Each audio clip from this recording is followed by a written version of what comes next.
اللہ کا حق ہے اپنے بندوں پر کہ وہ حج کریں اس کے اس گھر کا جو کوئی بھی استطاعت رکھتا ہو سفر کی.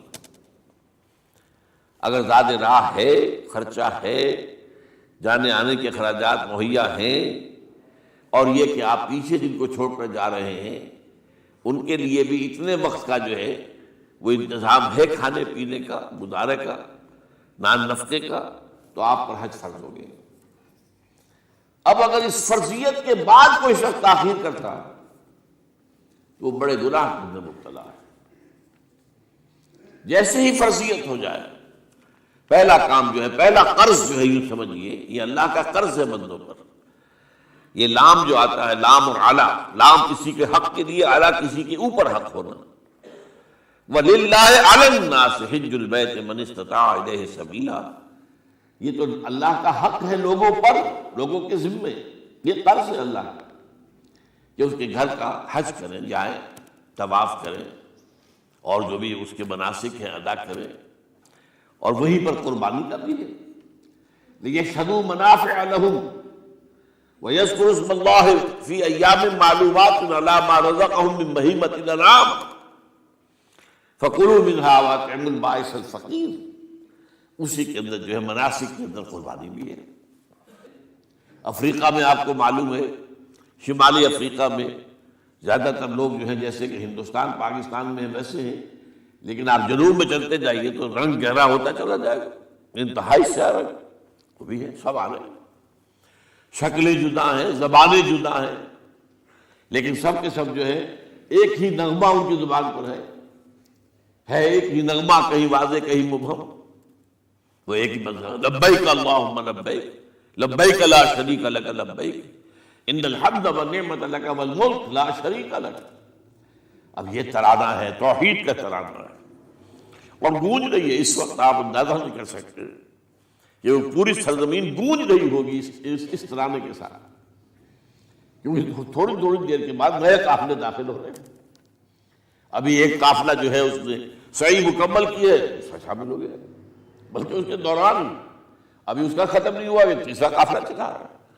وہ تو یہاں تو ظاہر بات ہے کہ میں نے چونکہ ایک نقشہ اپنی نگاہوں سے دیکھا ہے مدینہ منورہ سے اور مکہ مکرمہ جاتے ہوئے رات کے وقت، کہ کہیں جو ہے وہ روشنیوں کی وہ قطار ٹوٹتی ہی نہیں تھی.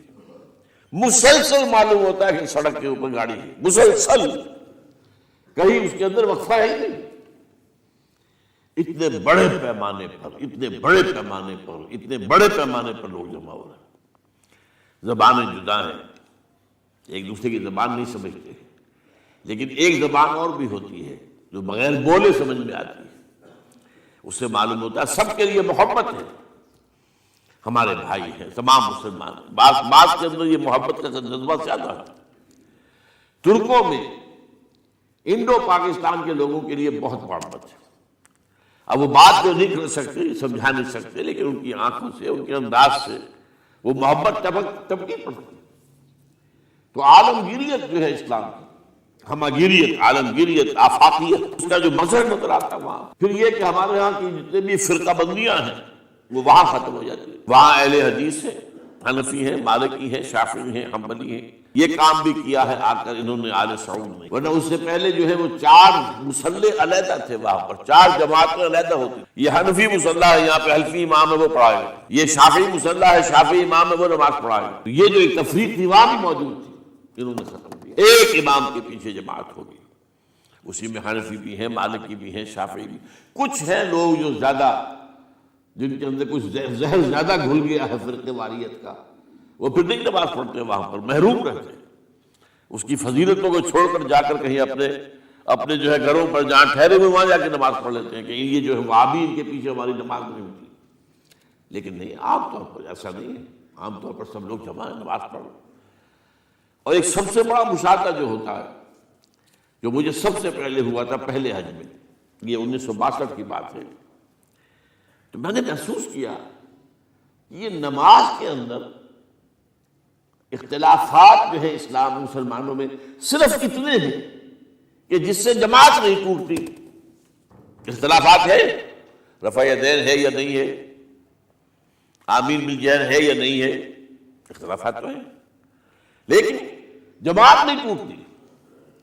وہ جو ڈرل ہے، ڈرل جیسے کہ ڈرل ہوتی ہے، آرمی پریڈ ہو رہی ہے، وہ ڈرل ختم نہیں ہوتی۔ ایسا نہیں ہے، میں نے جب سوچا اگر کسی مسلک کے نزدیک رکوع بھی دو ہوتے جیسے سجدے دو ہیں، تو وہ لوگ تو ایک رکوع کے بعد دوسرا رکوع کرتے اور باقی لوگ سجدے میں چلے گئے ہوتے، جماعت ٹوٹ جاتی۔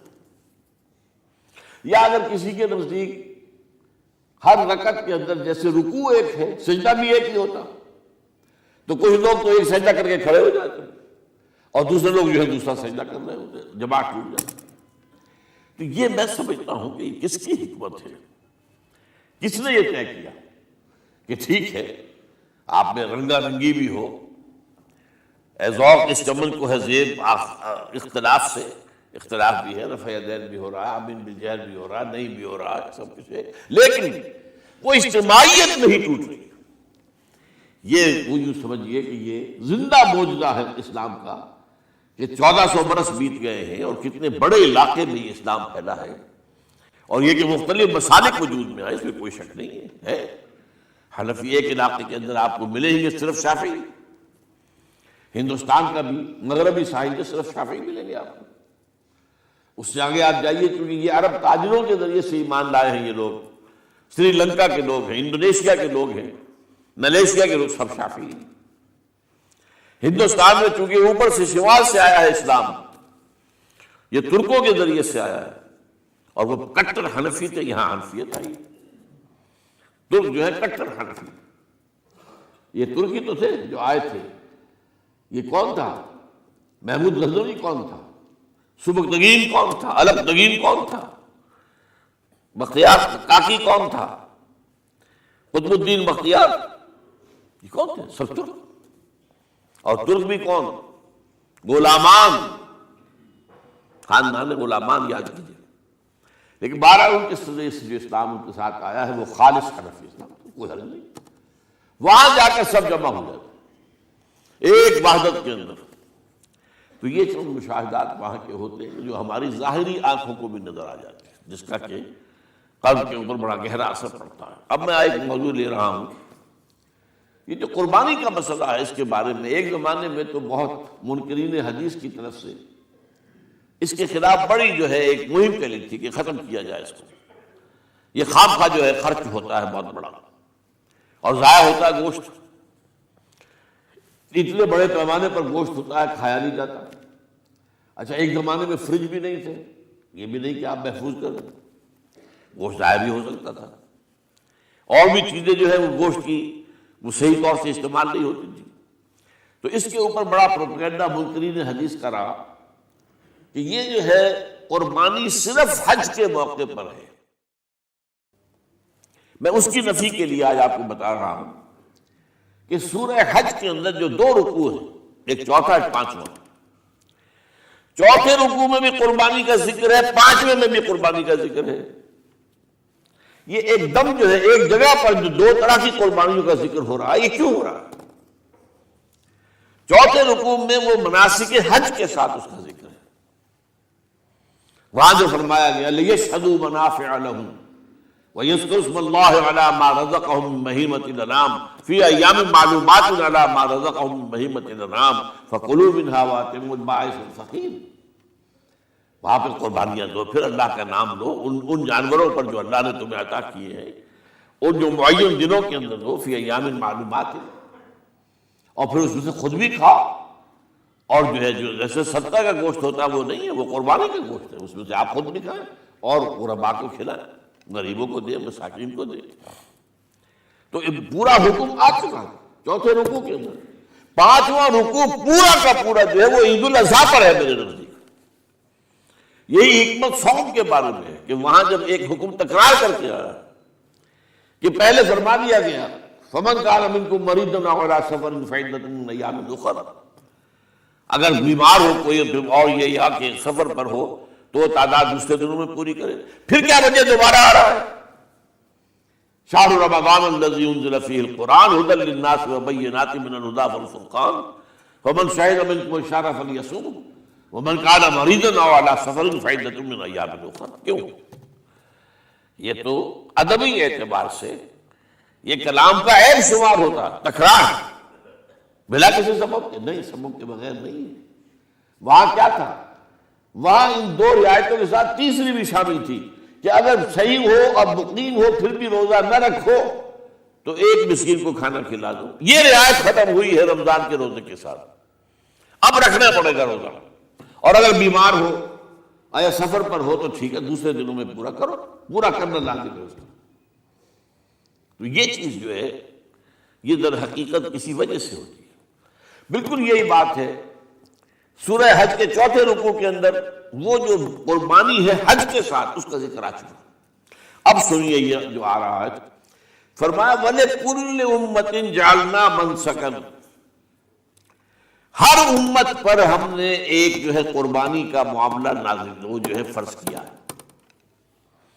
میں نے چونکہ آج شروع میں کہا تھا کہ صوم اور حج میں کچھ مشابہتیں ہیں. دیکھیے صوم کا حکم بھی آیا تھا تو کس طور سے آیا تھا؟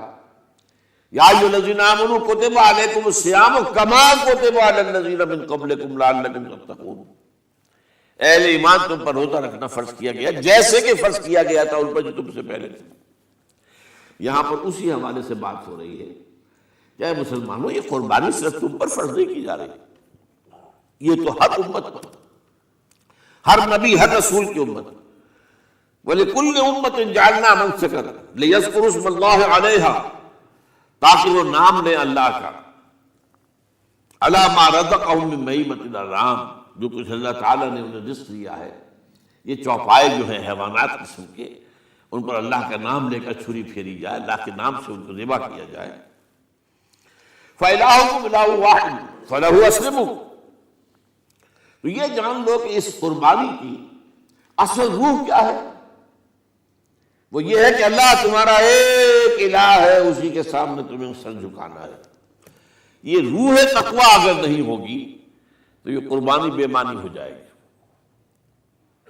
نماز و روزہ و قربانی و حج یہ سب باقی ہیں، تو باقی نہیں ہے. جب اللہ تعالیٰ کے ساتھ تعلق نہیں ہے تو یہ ساری چیزیں ریچولز بن جائیں گی. اب یہ بھی ہوتا ہے 20-20, 25-25 ہزار کے بکرے جو ہیں وہ لوگ لیتے ہیں، پھر ان کو گھماتے ہیں، پھراتے ہیں، ان کے اوپر ریشمی چادریں چڑھاتے ہیں، جو ہے وہ مہندی لگا کر. بہرحال وہ چیزیں جو ہے یہ اظہار اس طرح کا یہ تو پسندیدہ نہیں ہے. تو یہ تو لوگوں کو دکھانے کی بات ہے اور اپنے پیسے کی جو ہے اپنی دولت کے اظہار کا ایک ذریعہ ہے. لیکن یہ کہ بہرحال قربانی انسان کرے اور یہ کہ اس کے اندر روح جو ہے تقویٰ کی وہ موجود ہوگی. فَإِلَٰهُكُمْ إِلَٰهٌ وَاحِدٌ فَلَهُ أَسْلِمُوا وَبَشِّرِ الْمُخْبِتِينَ. اور اے نبی ان لوگوں کو بشارت دے دیجئے کہ جو اللہ کے سامنے جھکے رہتے ہیں، خشوع اور خضوع کی شکل اختیار کرتے ہیں. الَّذِينَ إِذَا ذُكِرَ اللَّهُ وَجِلَتْ قُلُوبُهُمْ، وہ لوگ کہ جب اللہ کا نام لیا جائے تو ان کے دل لرز اٹھتے ہیں.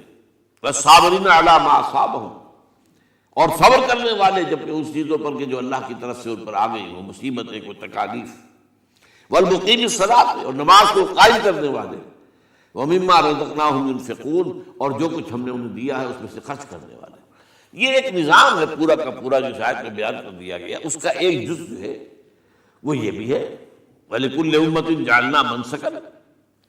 یہ قربانی کا معاملہ جو ہے یہ بھی ہم نے ہر امت کے اوپر فرض کیا، ہر امت جو ہے اس کے اوپر لازم کیا گیا، اور مسلمانوں آج تم پر بھی لازم کیا جا رہا.